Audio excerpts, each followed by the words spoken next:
Welcome everybody to Found Space Shakespeare. Thank you guys all so much for coming. It's about a 40-minute compilation of Shakespeare's women and the men who love him and the men who hate him. So I just want to thank you for coming, and we really appreciate the fact that you're here. Really appreciate everyone at the Mead who helped make this possible. So I hope you enjoy it. Turn off your cell phones, please, and you can scoot up even closer if you feel like it. Enjoy it. Thank you all so much for doing this. Thank you, Sheboygan. Enjoy.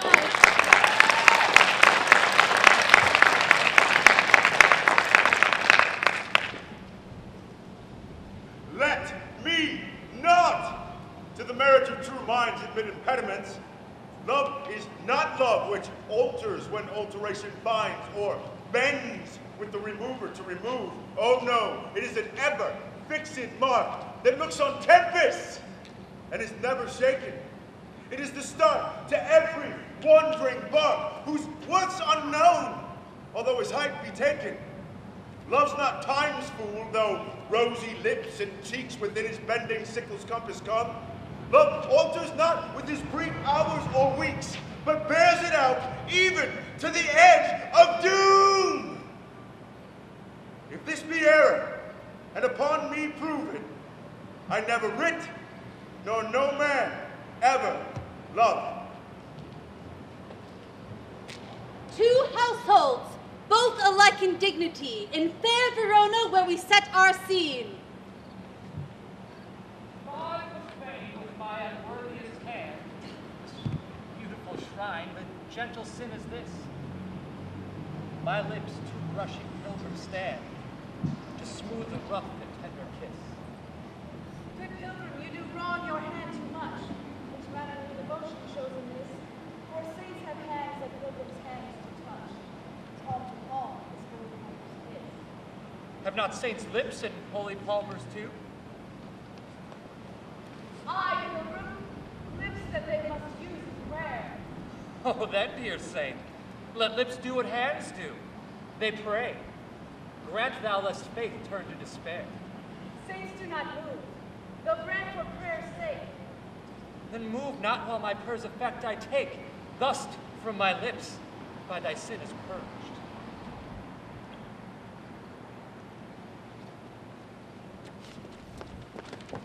Dost thou love me?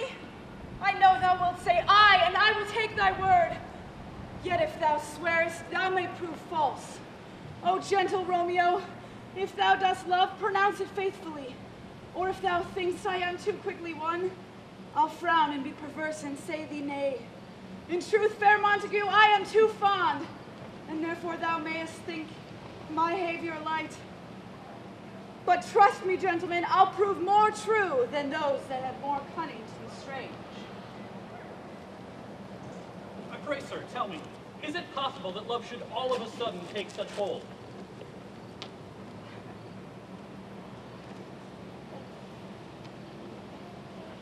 Tranio, I burn, I pine, I perish, Tranio. Counsel me, Tranio, for I know thou canst. Assist me, Tranio, for I know thou wilt. If you love the maid, bend thoughts and wits to achieve her. Thus it stands. Her elder sister is so cursed and shrewd that till her father rid his hands of her, master, your love must live a maid at home. And therefore has he closely mewed her up, because she will not be annoyed with suitors. But here she comes. Now, Petruchio, speak. Good morrow, Kate, for that is your name, I hear. Well have you heard, but something hard of hearing. They call me Catherine that do talk of me. You lie in faith, for you are called plain Kate, and bonny Kate, and sometimes Kate the Cursed. But Kate, the prettiest Kate in Christendom, thy virtues spoke of, thy beauty sounded, though not so deeply as to thee belongs. Myself am moved to woo thee for my wife. Moved? In good time. Let him that moved you hither remove you hence. I knew you at the first. You were immovable. Why, what's immovable? A joint stool. Thou hast hit it. Come, Sit on me. Asses are made to bear, and so are you. Women are made to bear, and so are you. No such date as you and me, you mean? Nay, good Kate, for knowing thee to be but young and light. Too light for such a swain as you to catch, and yet as heavy as my weight should be. Should buzz. Well ta'en, and like a buzzard. Oh, slow-winged turtle, shall a buzzard take thee? Aye, for a turtle, as he takes a buzzard. Come, you wasp. In faith, you are too angry. If I be waspish, best beware my sting. My remedy, then, is to pluck it out. Aye, if the fool could find it where it lies. Who knows not where a wasp doth wear his sting? In his tail. In his tongue. Whose tongue? Yours, if we talk of tails, and so, farewell. What, with my tongue in your tail? Nay, good Kate, come again, for I am a gentleman. That I'll try. Oh! I swear I'll cuff you if you strike again. So may you lose your arms. If you strike me, you are no gentleman. And if no gentleman, why then no arms. I chafe you if I tarry. Let me go. No, not a whit. I find you passing gentle. 'Twas told me you were rough and coy and sullen, but now I find report a very liar. Thou art pleasant, gamesome, passing courteous, but slow in speech, yet sweet as springtime flowers. Thou canst not frown, nor look askance, nor bite the lip as angry wenches will. But thou, like the hazel twig, art straight and slender, and as brown in hue as hazelnuts, and sweeter than the kernels. Why doth the world report that Kate doth limp? Oh, slanderous world! But let me see thee walk. Thou dost not halt. Go, fool, in whom thou keepst command. Oh, did ever Diane so become a grove, as Kate this chamber with her princely gate? Oh, be thou Diane, and let her be Kate, and then let Kate be chaste, and Diane be sportful. Where did you study all this goodly speech? 'Tis extempore from my mother wit. Ah, a witty mother, witless else her son. Am I not wise? Yes, keep you warm. Marry, so I mean, sweet Katerina, in thy bed. And therefore, setting all this chat aside, thus in plain terms, your father hath consented that you shall be my wife. The dowry agreed on, and will you nill you, I will marry you. Now, Kate, I am a husband for your turn, for by this light, whereby I see thy beauty which doth make me like thee well, thou canst be married to no man but me, for I and he am born to tame you, Kate, and bring you from a wild Kate to a Kate conformable, as other household Kates. But here comes your father. Make no denial, I must and will have Katerina to my wife.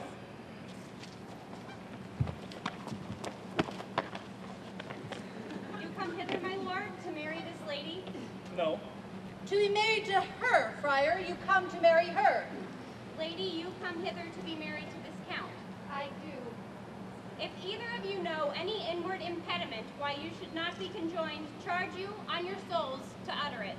Know you any hero? None, my lord. Know you any count? I dare make his answer none. Oh, what men dare do. Oh, what men may do. Oh, what men daily do, not knowing what they do. How now, interjections? Why then some be laughing as a ha-hee-hee! Stand thee by, friar. Father, by your leave, will you with free and unconstrained soul give me this maid, your daughter? As freely, son, as God did give her me. And what have I to give you back, whose worth may counterpoise this rich and precious gift? Nothing unless you would render her again. There, Leonato, take her back again. Give not this rotten orange to your friend.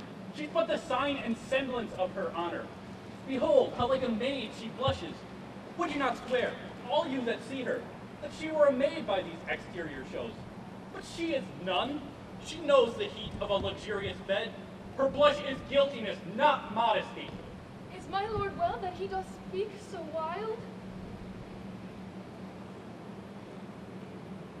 let me but move one question to your daughter. And by that fatherly and kindly power that you have in her, bid her answer truly. I charge thee, do so as thou art my child. What man was he who talked with you yesternight, out at your window betwixt 12 and 1? Now, if you are a maid, answer to this. I was with no man at that hour, my lord. Then thou art no maiden. Leonardo, I am sorry that you must hear, but myself, my brother, and this grieved count did last night see her, hear her, talk with a ruffian at her chamber window at that very hour. And he hath indeed, like a most liberal villain, confessed the vile encounters they have had 1,000 times in secret. Hath no man's dagger here a point for me? Why, how now, cousin? Wherefore sink you down? Put off the lady. Dead, I think. Help! Uncle! Hero! Why, hero?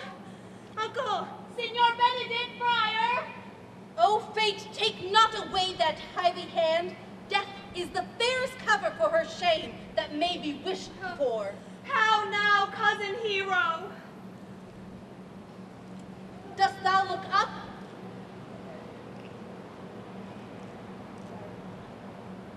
Have comfort, lady. Dost thou look up? Yea, wherefore should she not? Wherefore? Why doth not every earthly thing cry shame upon her? Could she here deny the story that is printed in her blood? Do not live, hero, do not open thine eyes. Why wast thou lovely in mine eyes? Oh, she is fallen into a pit of ink, that the wide sea hath drops too few to wash her clean again, and salt too little, which may season give her foul tainted flesh. So attired in wonder, I know not what to say. Oh, on my soul, my cousin is belied. Surely I do believe your fair cousin was wrong. Ah, how much might the man deserve of me that would right her? Is there any way to show such friendship? A very even way, but no such friend. May a man do it?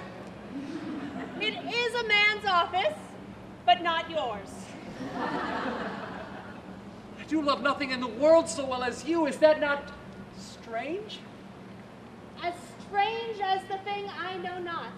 It were as possible for me to say I loved you, but believe me not, and yet I lie not, I confess nothing, nor I deny nothing. I am sorry for my cousin. By my sword, Beatrice, thou lovest me. Do not swear and eat it. I will swear it, that you love me, and I will make him eat it that says I love not you. Will you not eat your word? With no sauce that can be devised to it? I protest I love thee. Why then, God forgive me. What offense, sweet Beatrice? You have stayed me in a happy hour. I was about to protest I loved you. And do it with all thy heart. I love you with so much of my heart that none is left to protest. Come, bid thee to do anything for thee. Kill Claudio. By the pricking of my thumb, something wicked this way comes.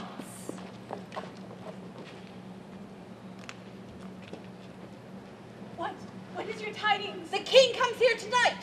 Not mad to say it. So please you, it is true, our Thane is coming. Keep him tending. He brings great news. The raven himself is horse that croaks the fatal entrance of Duncan under my battlements. Come, you spirits, that in my mortal thoughts unsex me now, and fill me from my crown to my toes, top full of direst cruelty. Come, thick night, and pull me in the tinted smoke of hell at my keen knife. See not the wounded mates, nor heaven peep through the blanket of darkness to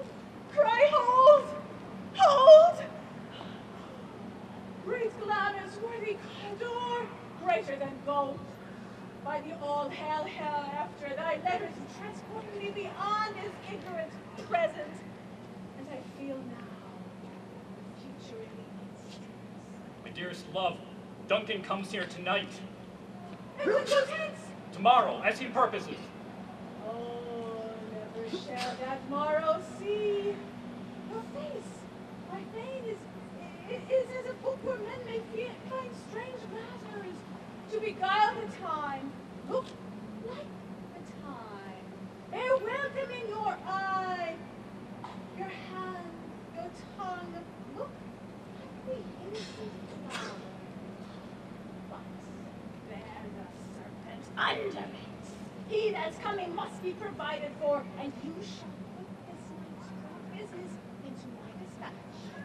For shall to all our nights and days to come give sole sovereign sway. We will speak further. Only look up clear. To alter favor, ever is to fear. Leave all the rest.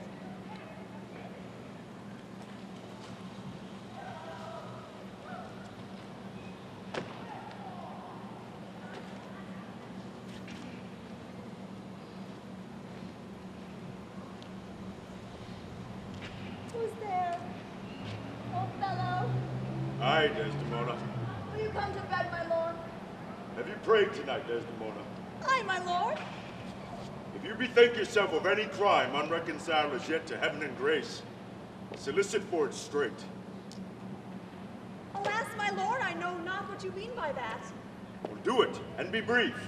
I will walk by. I will not kill thy unprepared spirit. Heaven forfend, no, I would not kill thy soul. Talk you of killing? Aye, I do. Oh, then heaven have mercy on me. Amen, with all my heart. If you say so, I hope you will not kill me. Come, And yet I fear you. think on thy sins. Yeah, but loves I bear to you. Aye, and for that thou diest. That death's unnatural which kills from loving. Peace, and be still. I will so. What's the matter? That handkerchief, which I so loved and gave to thee, thou gavest to Cassio.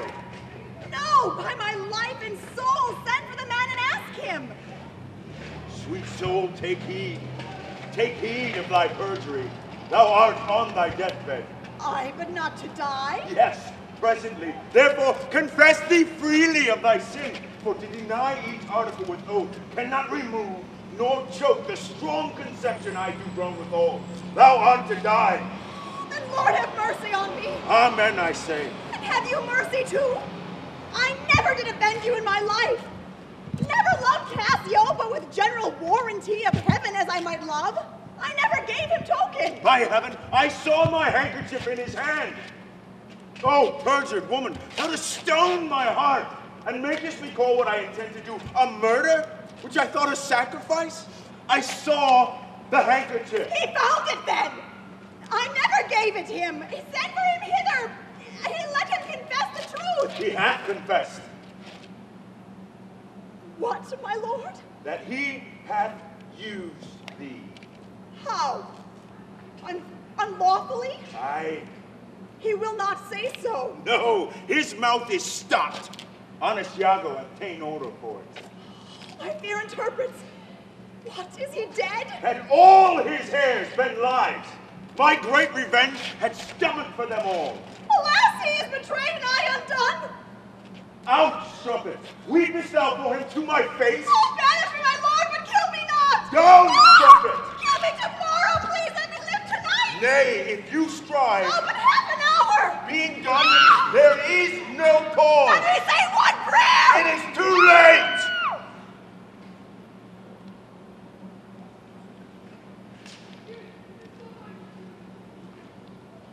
To be or not to be? That is the question.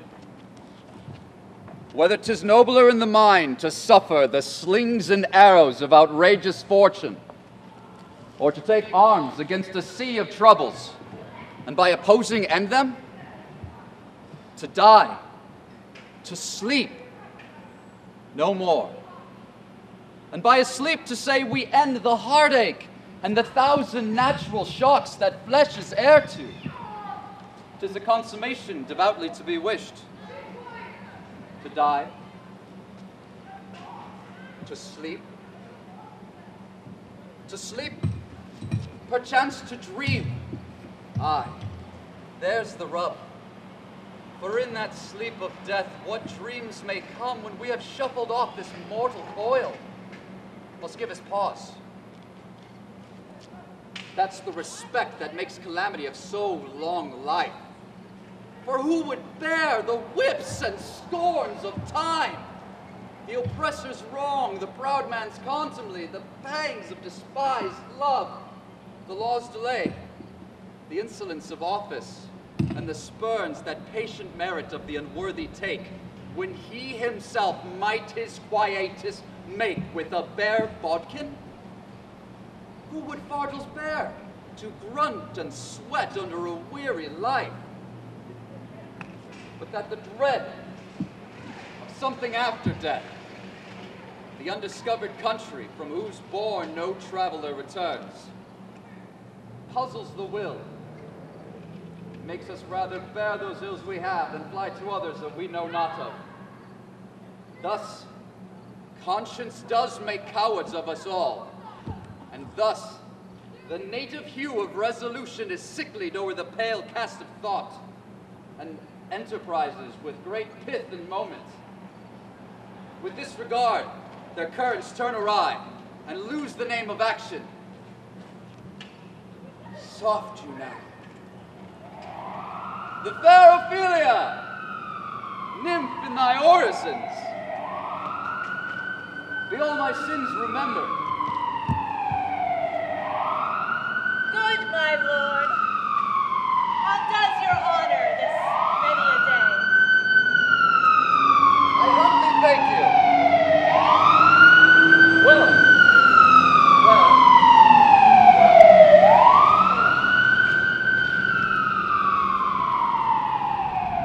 My lord, I have remembrances of yours that I have longed to redeliver.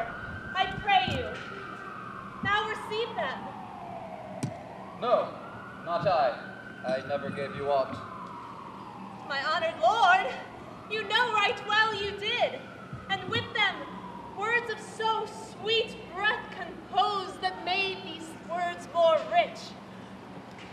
Their perfume lost, I pray you, take these again, for to the noble mind, rich gifts wax poor when givers prove unkind.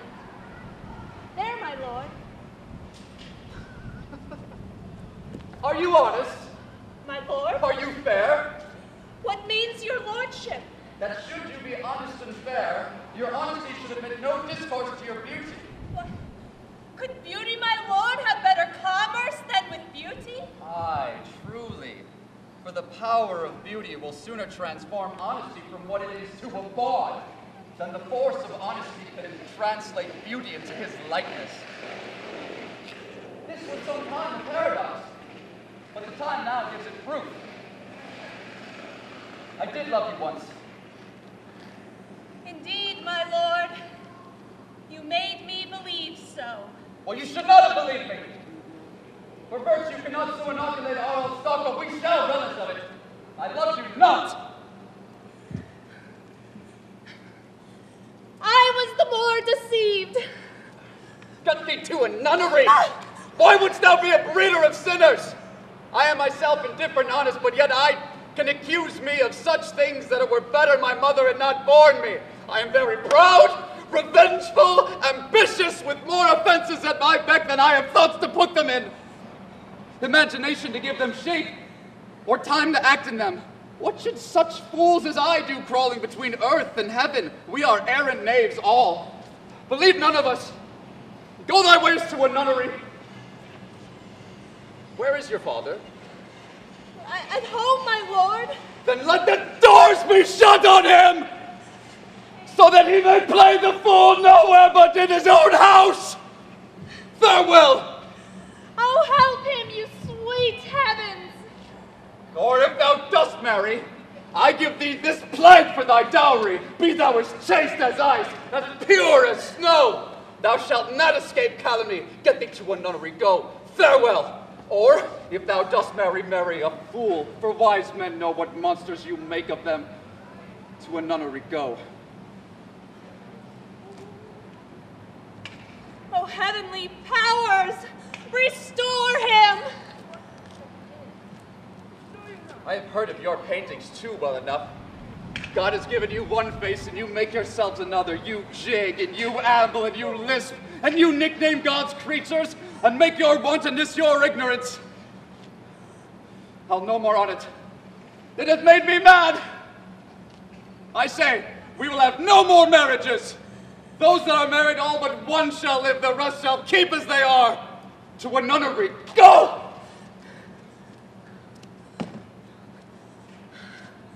Oh, what a noble mind is here o'erthrown! The courtiers, soldiers, scholars, eye, tongue, sword, the expectancy and rose of the fair state, the glass of fashion, and the mold of form, the observed of all observers quite down. And I, of ladies most deject and wretched, that sucked the honey of his music vows, now see the most sovereign reason. Like sweet bells jangled out of tune and harsh, that unmatched form and feature of blown youth, blasted with ecstasy. Oh, woe is me, to have seen what I have seen, see what I see. I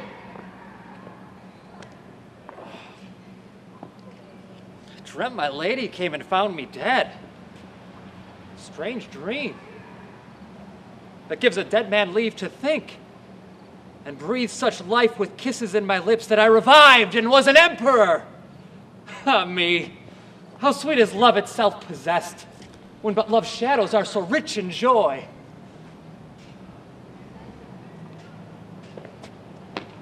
News from Verona? How now, Balthazar? Dost thou not bring me letters from the friar? How doth my lady? Is my father well? How fares my Juliet? Then I ask again, for nothing can be ill if she be well. Then she is well, and nothing can be ill. Her body sleeps in Capel's monument, and her immortal part with angels lives. I saw her laid low in her kindred's vault, and presently took post to tell it to you. Oh, pardon me for bringing these ill news, since I did leave it for your office, sir. Is it even so? And I defy you, stars. Thou know'st my lodging. Get me ink and paper, and hire post horses. I will hence tonight. I do beseech you, sir, have patience. Your looks are pale and wild, and do import some misadventure. Leave me, and do the thing I bid thee do. Hast thou no letters for me from the friar? No, my good lord. No matter, get thee done, and hire those horses. I'll be with thee straight. Oh, Juliet, I will lie with thee tonight. A grave?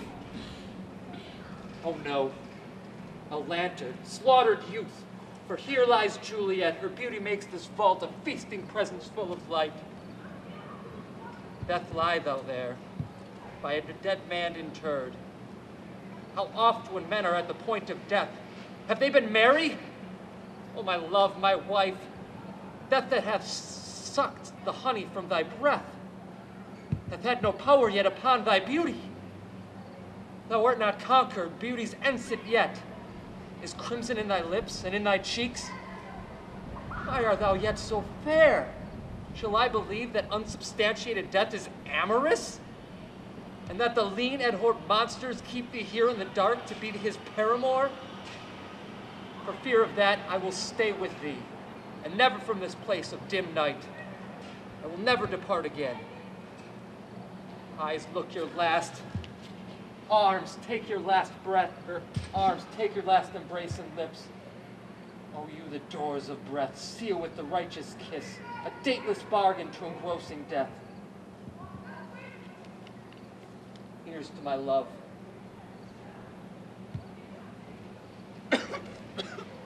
Oh, true path again. The drugs are quick. Thus with this kiss, I die.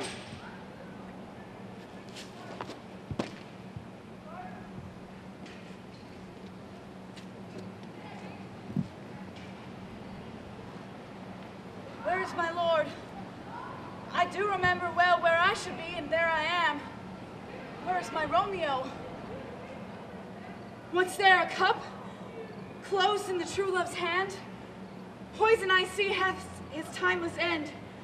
O churl, drink all and left no friendly drop to help me after. I will kiss thy lips. Haply some poison yet doth hang on them, to make dye with restorative. Thy lips are warm. I'll be brief. Oh, happy dagger, this is thy sheath. There trust, and let me die. A glooming peace this morning with it brings. The sun for sorrow will not show his head. Go hence to have more talk of these sad things. Some shall be pardoned, and some shall be punished. For never was a story of more woe than of Juliet and her Romeo.